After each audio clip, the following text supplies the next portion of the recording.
Tanguturu CVR కళ్యాణ మండపాన్ని రాష్ట్ర సాంఘిక సంక్షేమ శాఖ మంత్రి డోలా శ్రీ బాలవీరాంజనేయ స్వామి ప్రారంభించారు. సివిఆర్ కళ్యాణ మండప యజమాని కీర్తినేని సత్యనారాయణను మంత్రి అభినందించారు. కార్యక్రమంలో మాజీ ఎమ్మెల్యే పోతుల రామారావు, దామచల్ల పూర్ణచంద్రరావు, వ్యాపారవేత్త బెల్లం కోటయ్య, టంగుటూరు మాజీ సర్పంచ్ బెల్లం జయంతిబాబు, మాజీ ఎంపీపీ చదలవాడ చంద్రశేఖర్, తెలుగుదేశం పార్టీ నాయకులు, కార్యకర్తలు పాల్గొన్నారు.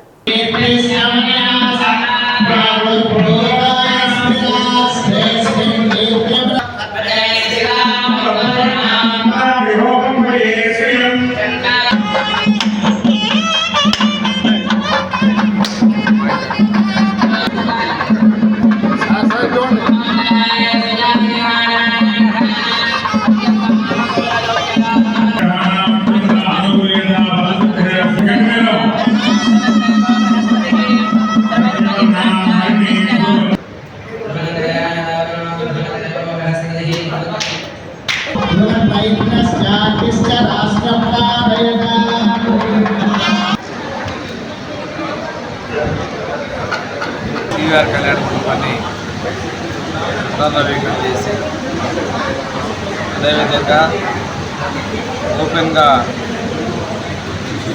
ఆడిటోరియంతో పాటు ఒకేసారి 2 శుభ కార్యక్రమాలు చేసుకునే విధంగా విస్తరణ చేసినటువంటి కార్యక్రమం ఈ యాజమాన్యమైనటువంటి నాయుడు గారికి వీళ్ళందరూ కూడా మంచి జరగాలని వృద్ధిలోకి రావాలని ఇంకా మంచిగా టంగుటూరు ప్రాంత ప్రజలకి విస్తృత స్థాయిలో సేవలు అందిస్తున్నందుకు ఈ సందర్భంగా మండలంలో ఉన్న ఎవరికైనా సరే మంచి సర్వీస్ ఇవ్వాలనే ఉద్దేశంతో వెంకటేశ్వర